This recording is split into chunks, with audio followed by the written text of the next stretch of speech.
What I'm about to share, I don't want anybody to feel sorry for me. I want you to use that energy and do something about it. July 29th, 2015, Wednesday night. I'm with a few friends and we walk into an eatery. We sit at the bar. And I was with one of my friends, and he had two other friends there with him. Across the way at the bar, there was two men sitting there. I did catch one staring at me. I get people staring at me. But I looked at him long enough to memorize his face. Well, my friends wanted to go to another place, and I wanted to go home because I was really looking forward to my next day. I asked my one friend to stay with me when we left this eatery to the Catamaran, which is a resort hotel here in Pacific Beach. He was trying to get me to go to the party and I just didn't want to. And I decided I could hurry and run home. Well, these two men were outside waiting for me. I give my friend a hug goodbye. And that's when I asked him to stay with me, but he's flying away, with the night and having whatever fun. I could have Lyft, I could have Ubered, but I thought I could make it to the Catamaran on my own. But on my way out, as I was running, grabbing my jump rope to jump on home, it's about 10:45 p.m. The next thing I remember, last thing I remember is pretty much giving my friend a hug and seeing the bouncer and running around this recycle-like bin, or they put a lot of trash in. Sometimes they leave them on the street, and I remember going around that. And that's the last thing I remember. Next thing I remember, I woke up on a couch. At first, I was sitting just like this on a couch, a big, fluffy, leather brown couch. When I first woke up, I was snorting, because I was knocked unconscious, obviously. And here I am in a house, and the first thing I do when I wake up, first I kind of see some hands down my pants when I was snorting to wake up, and then when I actually came into full awakeness, the first thing I did was cross my hands over my pelvis. My pants were on. Next thing I do is cross it over my chest. My shirt was on. Even my hat was on. And my jump rope was laid across my body, and here was my phone. I think I grabbed it and put it in my hand, but it was right there. And in front of me I see a man with his hands facing forward like this, shaking. His fingers were together. And the first thing I say right here is, "Hi." And he said hi back. And with him doing this, I was like confused. My clothes are on. And I said, "What happened?" And before he could answer that, my arm went up to touch my face. And that's when I felt my face totally scraped. Completely scraped. I'll show that better. First, immediately I launch off the couch. And I started running around this room that was empty. It only had the one love seat, puffy leather couch. The lights were on. Across the way I could see all the beach stuff. We live in a beach community, so you see the beach stuff, bikes or whatever, surfboards, whoever, maybe an umbrella or something. And there's a room to my side here. And I started to run around, look around, and I looked into the room, and there was the bed on the floor with sheets unmade, hardly any furniture in this place. And I started asking the guy for a mirror. He didn't attack me, he kept going like this. And when I asked for a mirror, he's all, "You don't want to see, you don't want to see." And I looked at him, I'm like, you know I have to look. And the next thing I asked was, "Is anybody else here?" I could see him kind of look towards the door, but he kept saying no. I ran into the bathroom, looked at my face, and went back to him and asked him again if anybody was here. And he's like, "No." I'm like, "Do you have any soap?" At this point, I start making up a story in my head that I fell jump roping, but, you know, the reality of violence is really hard to face. He said he didn't have any soap. I immediately picked up my phone and called Lyft. And in the PB area, Pacific Beach area, PB we call it for short, Lyft was there within less than a minute. And as I was running, I asked him where the front of the building was. I didn't know really where I was, but I just asked him where the front was, where the front door was. It was right there next to the sofa.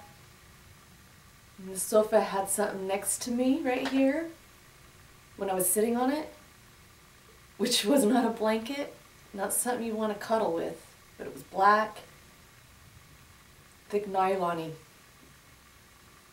I think it was a surfboard bag.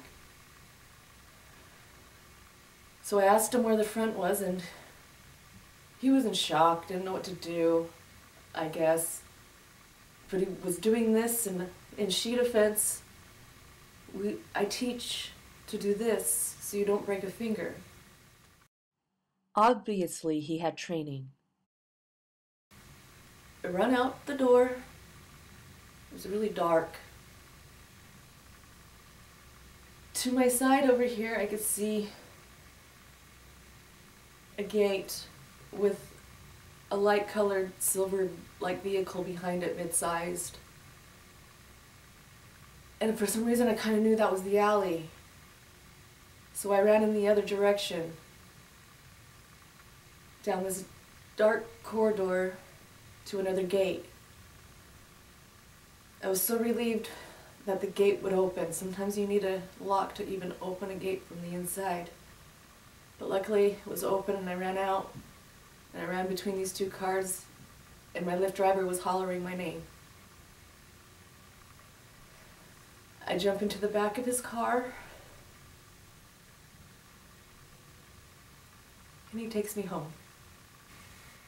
I don't remember the Lyft drive home, but I do remember coming up and looking at my face again and washing it off. And I obviously had a concussion. I went and laid down. I looked at my phone and it said 11:28. I kept thinking, 11:28? I never go to bed by 11:28. I conk out. I don't know, hours go by. If I was going to have a brain aneurysm, I would have died. But when I woke up, I didn't know if I cleaned my wounds right. I woke up about 4 or 5. I call, my healthcare providers. They advised me to go to the emergency room. At this point, with my clothes being on, I started going into denial, thinking maybe I fell jump roping. Maybe I fell jump roping. My friend took me to the emergency room. I called him to pick me up. And in the emergency room, I keep looking at my phone thinking, what time did I leave? I noticed that Lyft picked me up at 11:30. 11:13 or 11:12. So I woke up at 11:11 because I ran out of there within a minute, and that was the safest thing I ever did, was to leave that apartment. I kept looking at him and I kept thinking he looked familiar. And that's the thing, I recognized him. I didn't know why or how. Until I later remembered he's the one staring at me at the bar. But I just keep trying to figure this out in the emergency room. You know, I'm noticing it took 9 minutes to get me home when Lyft picked me up. I noticed that I was 3 blocks, or at least 2.5 blocks in the opposite direction that I was even heading. I couldn't figure that out. And I look at my phone, and my friend who I didn't go with to the next location sent me a text message at 10:55 that read, "Boo," because I didn't continue to go out. 10:55. I asked him when he sent that text, I'm like, what time did I actually leave? Because I knew I left around, I was trying to pinpoint the exact time, and he's like, I sent that, basically, he's less within 5 minutes of leaving you. And so at least I know, so I guess 10:40, 10:45 was about the time they took me out. They obviously knew how to take me out. They shoved me from behind, face into the ground, no witness, knock him out, no reason to drug him because we can just take him out completely. Just one push. Luckily I knew how to fall. It's what saved my life. So at the emergency room, they asked if I was knocked unconscious, and I knew if I was going to die I would have already died. And if there was bleeding on my brain, I knew there was nothing they could do about it, so I lied so they wouldn't make me get a CAT scan and have to pay for that. In the emergency room, we all know how expensive that will be. The next 2 days, when I go home, I lay in bed. You know, I know the best thing to do if you have a concussion is not to focus, not to think. And then, it was Wednesday night this happened. And it wasn't until Saturday night that I pulled the condom out of me.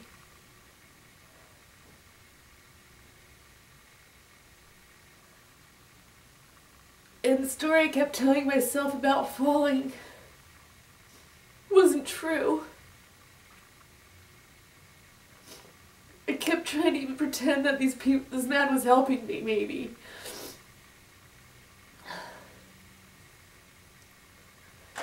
But, you know, the reality had to come forward about the violence. I mean, they aimed to take me out. They took me out, let's just say 10:45. I woke up at 11:11.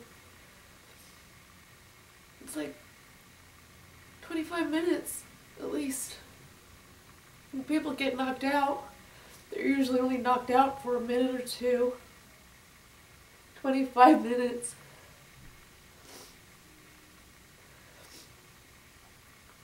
But I woke back up, and I know there's a reason for that.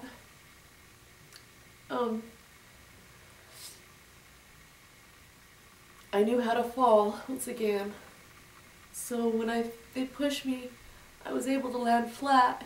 So I didn't shatter my wrist, I didn't shatter my elbow, I didn't shatter a hip. The only bone I broke, or the only bone they broke, mind you, was my tooth. Cracked in half, it's fractured in half. The other injuries I had was a scrape on my arm, my shoulder, my knee. And the other thing that was really mysterious was all these bruises on my inner thigh. The moment I pulled out the condom, I freaked out. I didn't even know what I was going to tell the cops. But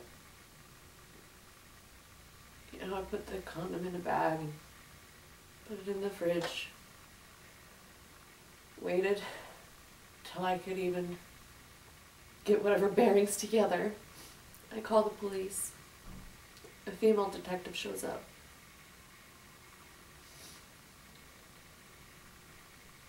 I tried telling her the story, but it's so convoluted.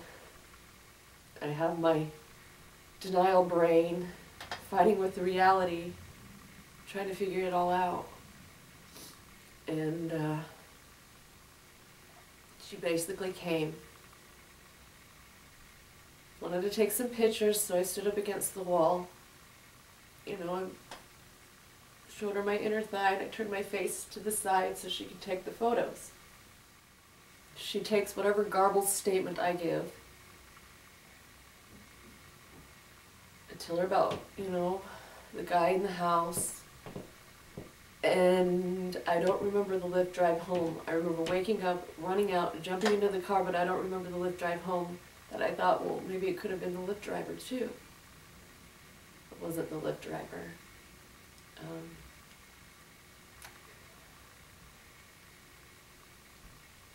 The police have really mishandled this case beyond belief because these people obviously knew what they were doing. They knew to take me out, push me from behind. They obviously had to transport me in a vehicle 3 blocks in the opposite direction. So first they attempted to kill me. Next, they kidnapped me. Take me into their house. I'm all unconscious. They do their business. Put my clothes back on, and I wake up before they can take me back out of the house. You know, I say they would have dumped me in the alley at best, but most likely they would have dumped me in a dumpster. How did the police ultimately handle this? They messed it all up. They basically said I did it to myself. Next they said, since I was unconscious, how did I know it even happened?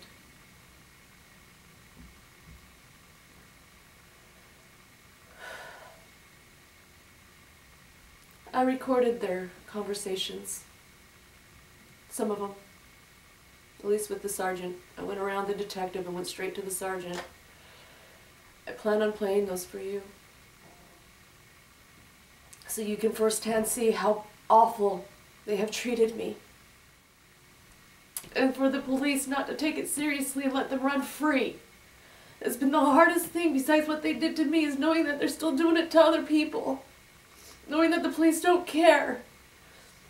They wanted to blame me.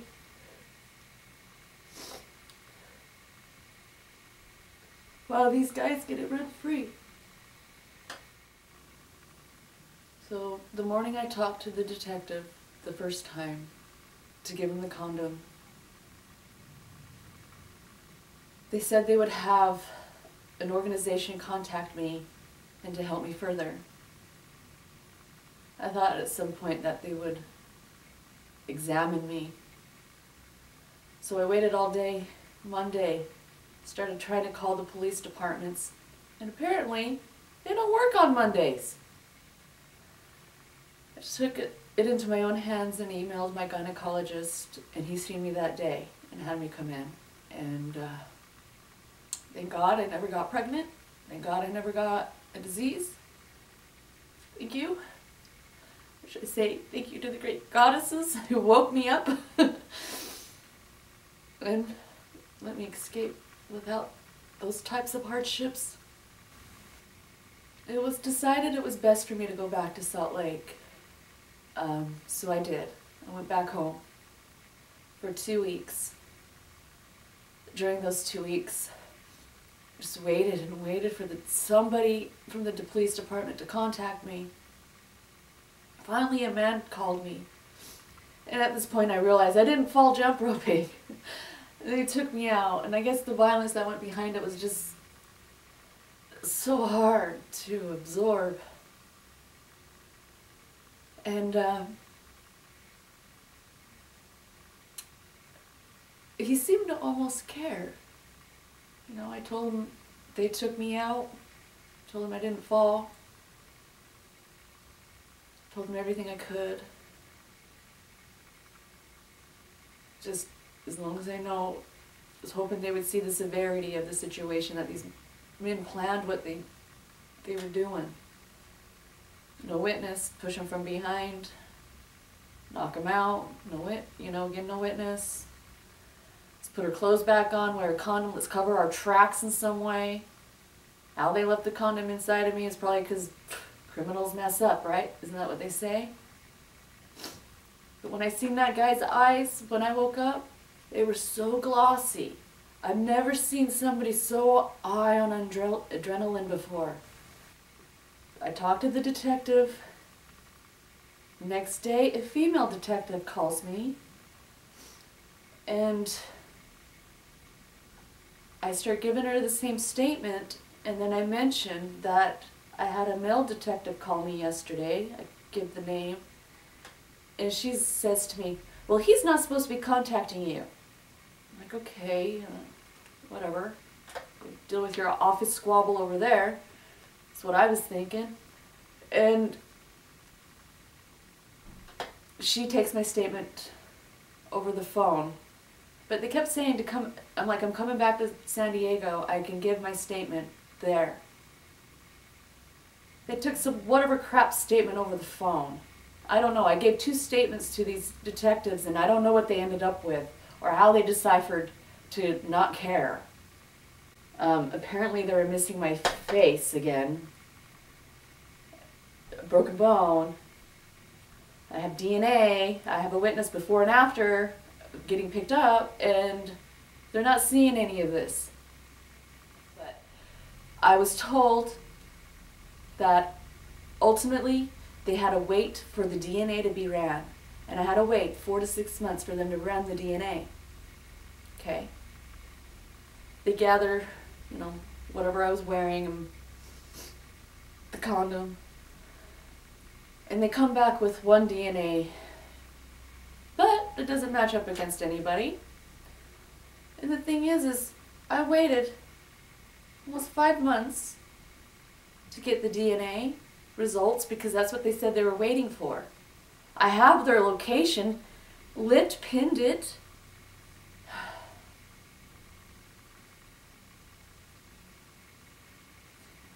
First off, they tell me, oh, well, we can't just go get DNA from them. They're just not going to give it up.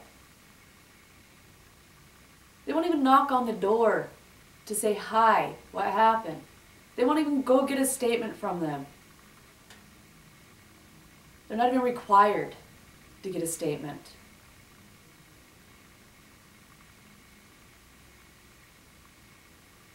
In defense, I recorded my conversations. I went around the detective because she was no help. I went to the sergeant, and he was no help either. He was the one who kept saying, you were unconscious, how do you know what happened? I said to him, I don't remember the rape, but I don't remember being kidnapped either. Just because I don't remember it doesn't mean it didn't happen. I will play you these conversations.